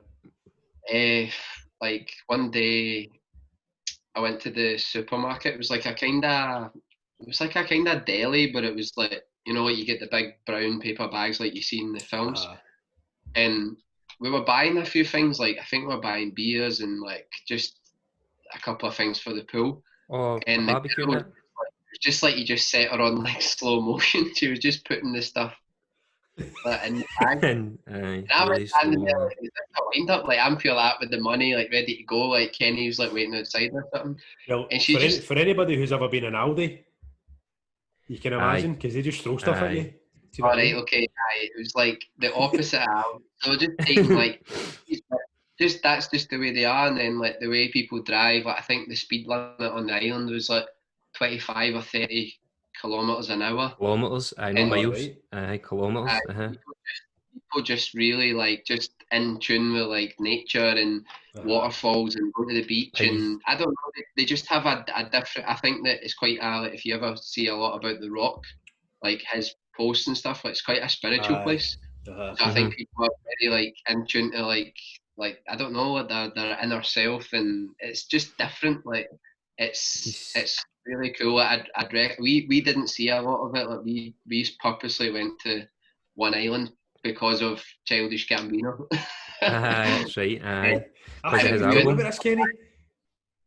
I think you've told me about this before. He's got an album called Kauai, and that's the island we went to.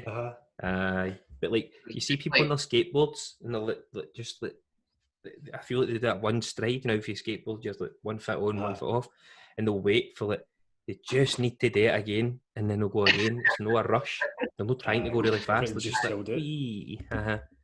a lesson in just the stuff that you probably get bothered about, like the stuff that maybe we let eat away at us, and people there are just like, man, I've not got time for that. Like just different. Do you think that's had a wee bit of an effect on you now? Like puts things into perspective a wee bit when you think back. You're like, why am I getting annoyed about like? I forget. Like I should be. Feel that travelling and all these things that I've been through, I really should be a bit more. Just take a wee minute and go, hold on, why am I angry about this? I think if you're quite good. I think if we'd stayed there longer, it would have maybe been that way. But I got a wee bit more of that feel like being in South America. You see what I did there? Went right in. just very quickly, talk about that night, that day we stayed in LA. Remember? The one day we stayed in LA, it was like near Skid Row. It was horrible, wasn't it? How disgusting was it? We never watched so much TV. It was in Watts, and anybody that watches this, if you Google, there was really, really famous riots in this place called Watts, like WATTS. It's near the airport, and that's where we stayed. I thought I was going to get shot. Oh really? I did as well. I felt safer in Brazil with favelas and everything than I did that day in LA. Like, oh my see God. the place that we checked into, it had like we went to give our passports and it had like a plexiglass. Oh my God. You see a room, and there was like 3 bolts on the door. Like, it was terrifying. So we went in there, checked in, and we were like, go to sleep and we'll wake up the next day. It might be better the next day. And we went, and we'll just go and grab food. We'll just go and get food. And we thought, there's a Burger King just up the street. So we walked up to the Burger King, and there was these women walking towards us. And one of them had like a tattoo on their face. It said like property of something. And I'm like, oh my God. Like, and you went into Burger King, and there's like, they take food. Was it food? What's it called? Food stamps? Is it food stamps? I think so. Food stamps is amazing. That's how poor that this area is, that they'll take food stamps just to get a Burger King. That's a shame. And even walking back, just before we got to the hotel, there was like these 3 guys walking towards us, and I was like, just go quick. I was so scared. I think it's because over there as well, like anybody could have anything. Do you know what I mean? And it's so like here, like I'd never walk towards somebody in Glasgow and think they've got a gun. Do you know what I mean? You maybe think they've got a knife or something, I could maybe run, but that must be terrifying. Like, scary. And I think there was a woman. I think we were having our food, and I could see, like, we were in a booth, and I could see the till. So Kenny was just looking at me, and out the corner of my eye, I think somebody jumped in a bin head first, like outside the place, came out with a cup, and came in like, "Oh, can I get my free refill?" Oh, you're shot here. Like, you're eating your burger, and it was so tense. Like, you were just taking a bite and just looking at the floor, and the two of us weren't even talking. We were just looking at the floor, like, just trying to get a hold of it. Eye contact with anybody. How out of place must be a look there, man. It must mean like. But still, it had the best TV like in a room I've ever seen. They had like a program where like we watched like I think the first 3 seasons of Ballers in about a day. And really? I don't know why it was so good, but they had like every type of channel and movie and series, and we just like boarded up the door and just I like to put the wardrobe over the door. So scary, man. So scary. That's amazing. Went through a lot through 18 months, but I've never been that scared ever. I know this is only episode 5, but we're definitely not going to get as good of stories ever again on this podcast, are we? Unless Keezy remembers one. I can't believe you remembered about Chow. Chow. Right, so I'm gonna because this was one that really. So see your accent. What do you think of your accent? How many times did you get called Irish? And you're quite good though. You're quite well spoken. No, you're quite well spoken. But at the start, when we first moved, like, because we didn't need to speak differently in Asia, we were just like saying what we wanted. And then when we got to Australia, and I realised it was actually for employment purposes, like I needed to speak better.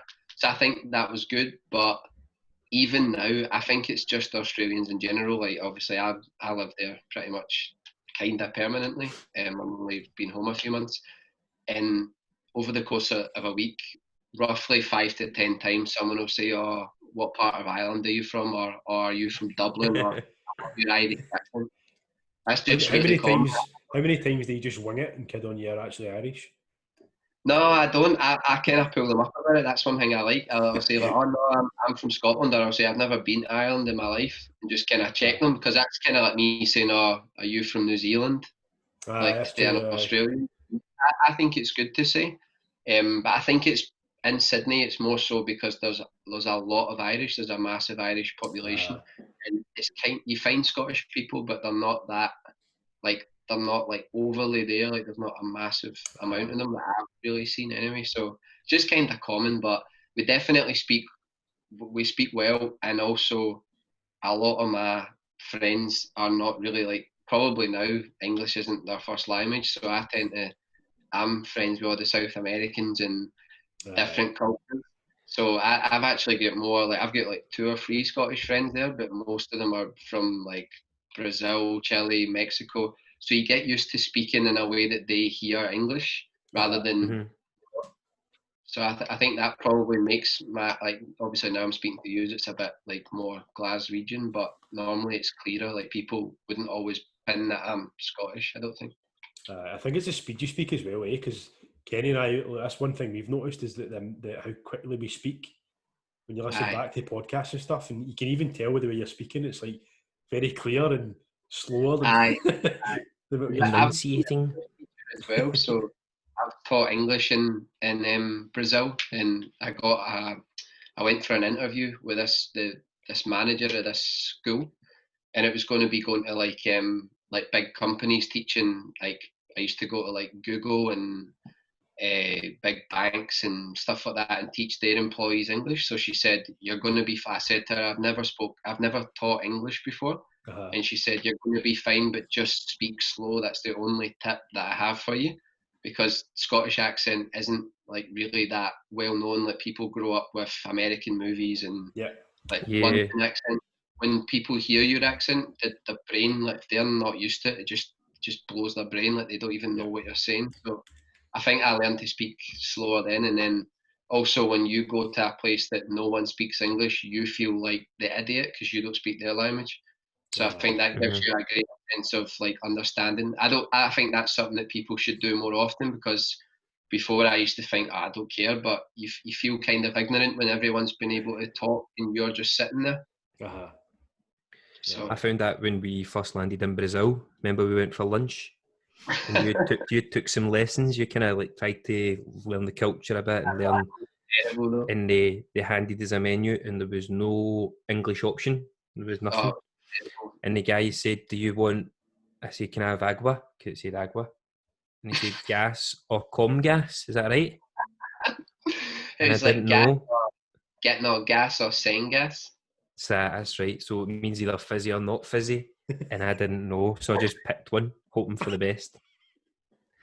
What did you pick? I never felt, I don't know, I can't remember because I just really try and block that memory out. But it just felt so rude. I just felt, this isn't, like, I should have learned the basics. Like, I just felt you say so that, rude. but you throw yourself right in. So whereabouts in Brazil did you travel to then? Where did you go?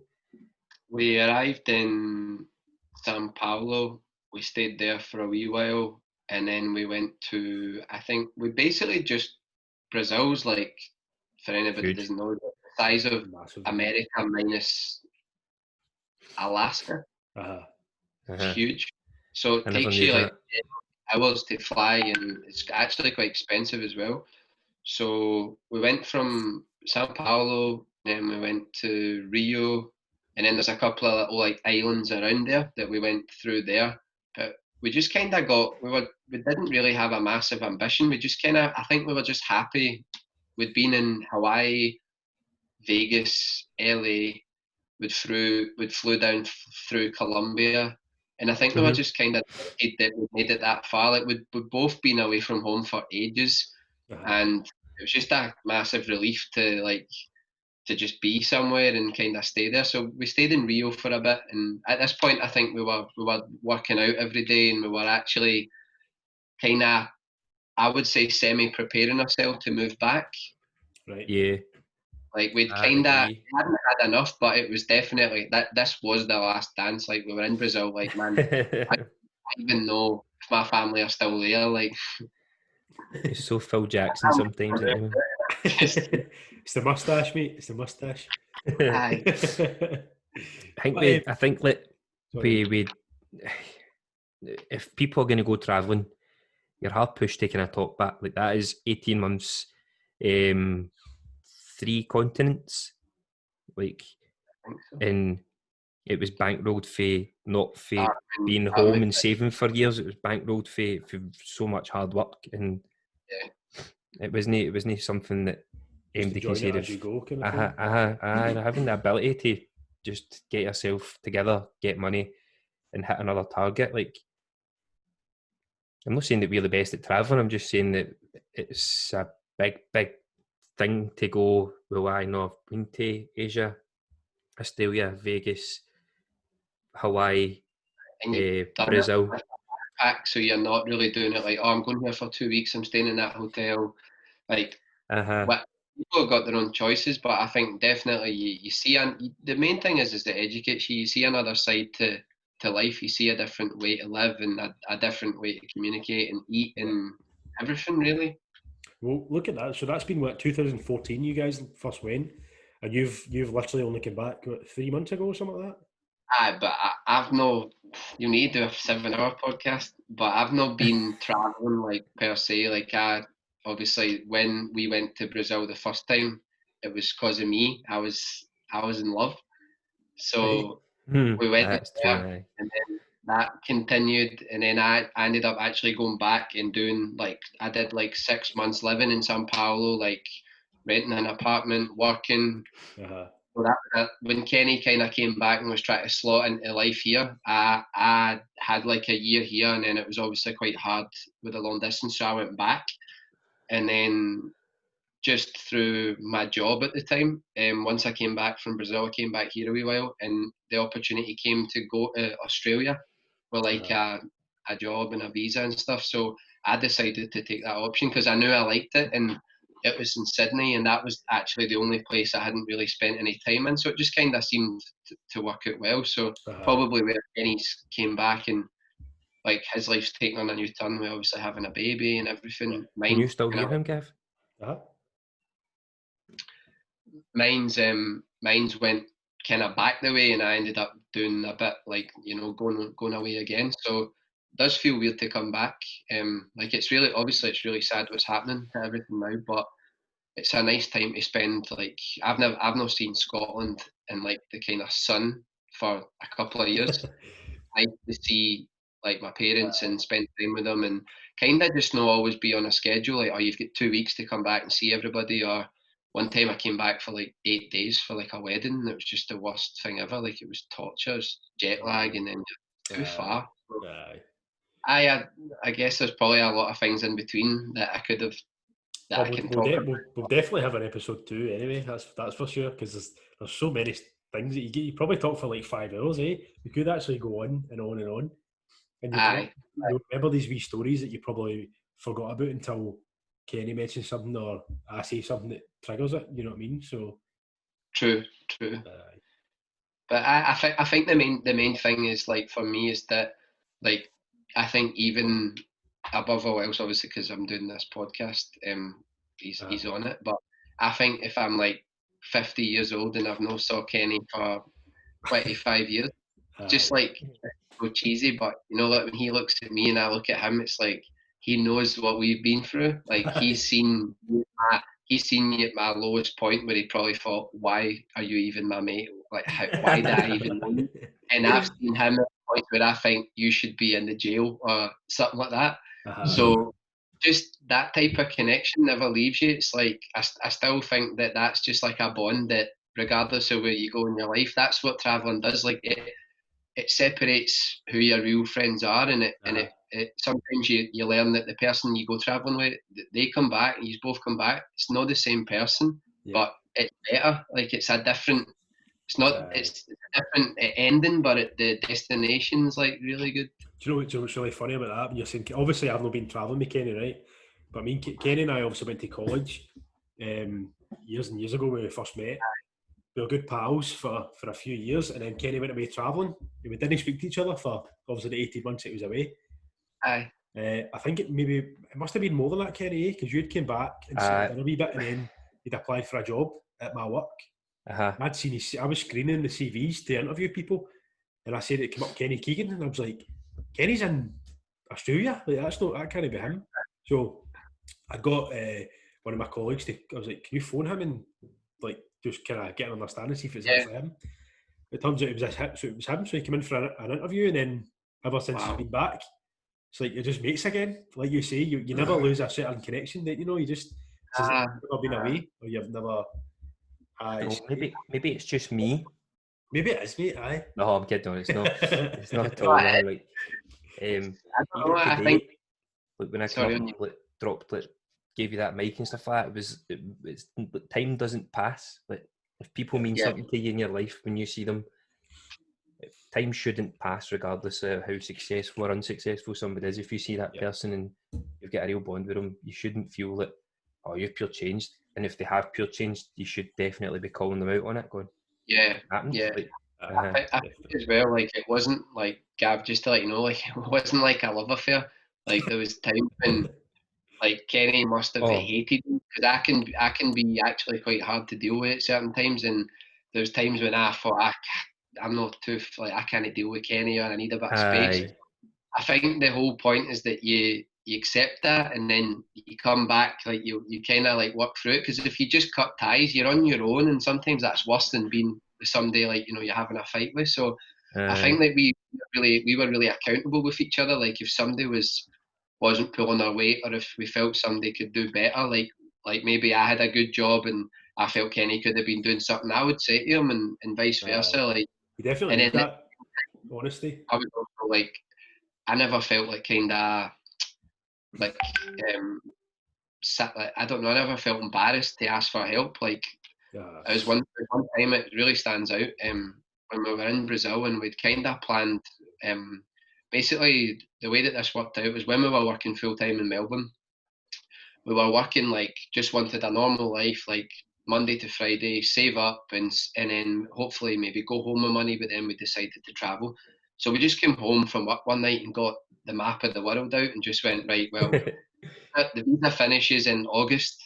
Let's extend this to Christmas and string it out and go all the places that we want to go. So I think we got a really good deal, and we paid about $2,500 to buy all these scheduled flights so we could get to each destination, and then it took us back to London. So, but it coincided, like the last leg of the trip was going to be in Brazil. So obviously we had to make sure that any money we made in Melbourne carried us right through. So we'd been in Vegas and we'd been going out, and like obviously Brazil was more expensive than we thought, which was a bit of a shocker. So get to a stage where we're about halfway through the time, must be about the end of October, start of November. And I just say I was with my girlfriend at the time a lot, and I was saying to Kenny, like, Kenny was just loving being there and training and whatever. And then we got a wee flat for a month or so, and I said to him, look, I'm pretty much out of money, like I'm done. And I always remember saying, look, we're going to need to try and get on and change the flights to come home, because I knew there was no more way I could work. I couldn't supply any more money. I didn't want to ask my family. And I always remember, like, it was quite an important time, and basically Kenny made a few calls and sacrificed, I think, a bit of his own finance at the time, which maybe could have supported him when he came back or whatever. And it turned out that was the thing that kept us there. And I'll never, like, as long as I live, I'll never forget that, because I don't know anybody like that would be that selfless with money. And he didn't walk in like, oh, like, I'm the man, that's it. It was just like, that's fine, we're staying, like, we'll decide when we go home, like, we're not going to let something like that control us. He said, it's fine, you'll be all right. And just like that type of like confidence, and I think, like, see, like, just to keep like the party going, like, keep like the good feeling going, like saying, like, we've got a wee bit left. That was just like pure, that hit home to me so much. Like, it was something I can't explain when he said that to me, you know. It's almost impossible to be in a bad mood around Kenny, the way. I feel like people are going to get. I don't think many people listen this far at this podcast, but you feel like I've paid you money to come on and say these nice things. Like, I would never have. Kenny, we've got one viewer who would definitely listen to this long. Are your mum? My mum, aye. Your mum's an absolute legend, one. But no, like, it wasn't just like.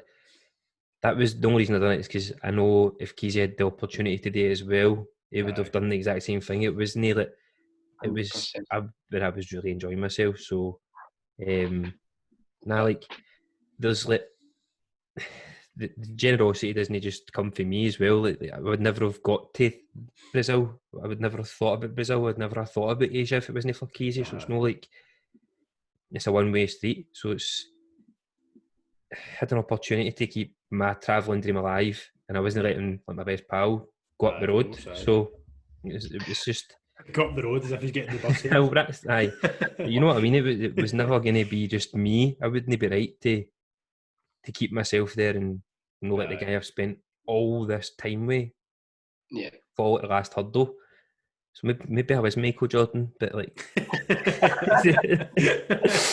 yes. Nah, like, it was, oh God, like, I've learned so much from it. Like, I tend to like, now in these days, maybe I'm not thinking about it as much when I should, because the amount of lessons that I've learned from it, I don't pull on them, I don't draw on them when I should. Yeah.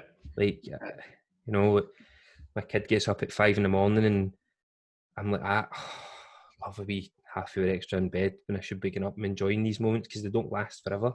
No, definitely. I went down a wee rabbit hole there, didn't I? But I want to finish because, and I want to finish on the last story, and it's the last leg of the travelling when we were coming back. Remember we were sitting in that cafe in Hawaii? No, it wasn't. No, it was. We were speaking about Ferry and saying how Ferry's the best guy in the world, and Ferry's so cool. And then, like, we told him when we were coming home. Yeah. And we were like, he's like, how are you getting up the road for London? I was getting a mega bus, man. Like, it's only like £16 each in a mega bus. And he's like, no, No. And I don't know if Pam must have knew it. I think she knew at the last minute. He didn't feel come like and get she you, knew. did he? Did he come He get did, you? mate. He drove from Glasgow What a to London. legend, by the way. Maybe I've pure put him in it here, but I know that obviously him and he proposed and then maybe taking he proposed well before that. No, he never. Keezy though. I feel like I'm pure throwing Ferry under a big giant bus here. I should let Keezy tell this story. No. 2 kids, so it can't be that bad. No, it can't be. So Ferry drove all the way from Glasgow. It was in short notice. It wasn't like we'd planned it months in advance. It was short notice. Good to ask him. Ferry drove all the way down, picked us up, put us in the back of his car. We were howling, stinking, howling, stinking bags. He picked us up, and within about 16 seconds of being in the car, it was like he'd never been away, because he was like, "Used to sound like pure idiots." You'd never been called out, and I feel like he'll never ever change. He just calls you out, and anything you feel, no. He's such an honest guy, though, eh? Like, He is. Obviously, you know him a lot more than I do, but for what any dealings I've ever had before, he's such a genuine guy. Really, really nice. He's the nicest guy in the world. Even Shout the out night. to Scott. Even the night, you've got the pleasure of listening to his doing the podcast for his laptop. True. iPad didn't. True. It took us a while, but you did get on it eventually. Right, I know I wanted to finish, but I definitely want to ask you this question. What's the biggest lesson that you've learnt for travelling? Oh man, that's really hard. That's what's the question. It's a tough question. Finishing a hard one. I think. Okay, can I answer saying one thing that I've proved to myself? Aye, go for it. And I'll do the biggest thing I've learned, because I think they link with each other. So the biggest thing that I've proved to myself is that, like, literally you can pretty much do anything you want in your life if you need to. So when whether it's financial, whether it's motivation of people, whatever, whether it's the place that you're in, if you are semi good with people and you work hard, you'll never be like sacked, basically. Like you can travel, and you can also learn a lot of different skills which you don't know are going to come in handy in your life. So I never really thought I could work that hard. Like for example, when I left to go traveling, I probably should have came back and like went to uni, like what everybody else was doing. But no, just a second. But at that stage, everything that I kind of learned like was already there. It was like meant to happen, because when I went away, I learned all of these things, and a lot of it, I realised like I would never have known how to do half of those things, or communicate with those people, or get there at that time. But you just kind of had I don't know, you just find out more about it the more you go. You just get better. You get better with people. And the biggest, so that was the thing about working hard, was something that I've really learned that I could do, and it could provide for me like wherever I went, doing whatever job. And the biggest thing is probably like just like being yourself, because in all the times that I met the best people or had the best experiences or the best job, I was just being purely like myself. Like I was just being, I wasn't trying to pretend I had something or like talk myself up or anything. I was just being like friendly to people, treating them well, being kind, working hard. And I think that people always remember that, like even if they only knew you for a week or two, they'll always look back and say, "Oh, like that guy was nice," or they'll always say a message when it's your birthday on Facebook. Just simple things, but you always feel quite connected throughout the world. Like you can go into any environment and have a beer with people and chat, whether it's about football or deeper stuff. But I always think that just being yourself like takes you like far, because you try and imitate people, you never really get anywhere. You get called out on that, I think, eventually. And that's a good thing. Again, go back to how Kenny's such a good guy. He would call you be the first person who would call you out if you said, you know, "Oh, I'm this back home," or you'd be like, "No, you're not." Exactly. I think that the pure core or the backbone of our experience was that Bud's Beach in the Gold Coast, that hostel, the amount of people that helped us out and the amount of people that, geez, we still speak to. Definitely. It actually was the reason we probably managed to succeed so well. It became your wee family because you don't really have close. Just when you're talking about like being yourself, you couldn't not be yourself in that environment because you had nothing else but yourself, so you had to kind of Exactly. just see how it went. But, see, just before we end, right? Just one thing. So, Kieran, the last time, I think it was maybe episode 2 or 3 of the podcast with me and Kenny. Kenny and I were talking about like different the type of person you have to be to go away. So I think I'm probably a bit more similar to you than to Kenny. So I'm quite I think overthink things a bit too much. So see if you it's probably in there. I think I look like Keezy doesn't overthink things too much. No, I don't mean you're just laid back, and I'm saying I probably Kieran's more like me in that sense because you're just too laid back. Like you're so laid back it's horizontal. Do you know what I mean? Me? So, but like if somebody said to me right now, like, come on, we'll go travelling, I'd be like, no. But if Kenny said it, I'd be like, aye. Do you know what I mean? See if you've got somebody who's a bit more. Do you think you need somebody to go away with? Like, see if you went away yourself, do you think you would just have crumbled and came back home? At the time in my life, I needed somebody to go away with. Like, I think because I genuinely, like, I don't think it's so common as well. I didn't know people, the way that we live, people would think you're a weirdo. Like, let's be honest, you're a hippie or you're a bit away with a backpack and you don't come back. So I think it's a bit more acceptable for like society, like your family, your friends when you're traveling with your mate. But now I think I kind of like, I do like my own company. Like I've never been like I've always had different like wee groups of friends. Like I've never been a person that they're still mates with the same 12 people and like that they grew up with. Like I've got kind of different pals, and even now they're starting to go. Like Tom Boyles, and I think he's in Bali right now. I don't even Got know, people man. Different places. So I think that I personally I'm quite happy with my own company. So I think because Kenny's so relaxed and laid back, he never really like impacted on that. Like he never really was like overpowering or like you're like, oh, I can't deal with that.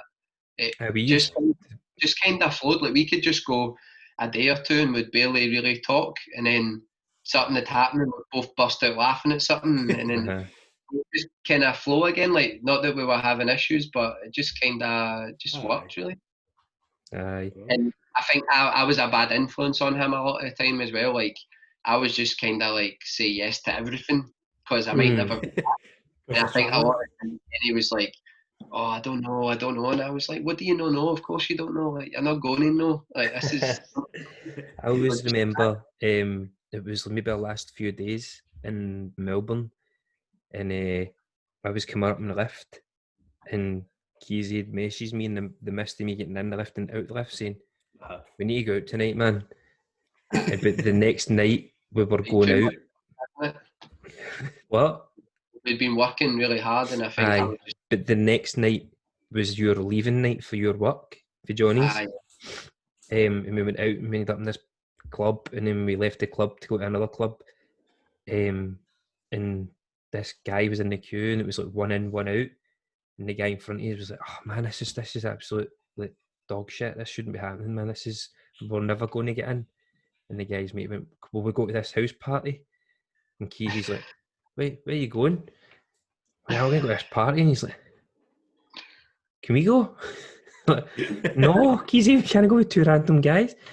And it ended up like me, Keezy, and his 3 mates and his other 5 mates in our car outside this house waiting for the people who were in the house to come back. And I'm like, "Keezy, this is it, man. We've travelled for so long and this is it. We're getting done. We're getting mugged." And we waited and waited for like half an hour, 40 minutes. And I was like, "Keezy, we need to go, man. Like, come on. Like, you've got work in the morning." Try to just do party up so much. Like, it was like, we can't leave and we're going to miss this. We're just going to stay. And the people that were coming back were calling them, and they were saying, "Oh yeah," and all this stuff, and they were saying it's going to be mad. So we were like, "Oh, come on, just Chad Hogan's empty. Chad Hogan's empty. red cups." And That's a wee positive there, eh? Aye, let's finish on the fact that we got home safe that night. But no, I can't believe how much you've remembered of this. It's crazy. I'm so surprised. I'd literally written down 5 questions thinking maybe we'll do about an hour and a half. I think we've easily spoken for about 2 hours now, eh? About 2 and a bit hours, I think, aye. I better wrap this up. No, well done you, man, for remembering so much. Well, Keezy, we've still got part 2 to come because you've definitely got more stories. Their stories, aye. Like Didn't really touch much on like Brazil and that. Like, I know, true. I really appreciate the chance to be asked on. I know it's a big honour, so thank you so much, guys. Not at all, mate. Take it easy, man. Absolutely. Thanks for coming on, man. These are legends. And keep up with the work as well. I'll be even when I eventually go back to Australia. I'll be an avid listener. Brilliant. Thank you, mate. Thank you. Brilliant. Right. Till next time, then, Gav. Right. Till next time. Bye. Are we doing a podcast between now and the next guest? Because we've already booked our next guest, Keezy. We'll book the next guest. Yes, Kenny, we'll do one probably later on the week, maybe Friday or Saturday. Right. Friday maybe, if we're free. Right. Just back to us two talking absolute garbage again. Garbage. The Instagram lives. But listen, thanks everybody again if you've listened this made far. It this far. Absolute legend if you've listened this far. The Queen will give you an OBE at some point. And as I've said once, and I will continue to say, this is true. As anything in this podcast is factual. So the Queen will give you an OBE for listening this far. Definitely. I can't wait for these lawsuits to come through. She'll be like, "Oh, what are you talking about?" Wasn't he Jaguar? I know. Anyway, Jaguar story. That's going to trend on Twitter, by the way. # Jaguar story. It would be good. It would be good. Still cutting the streets of Bangkok.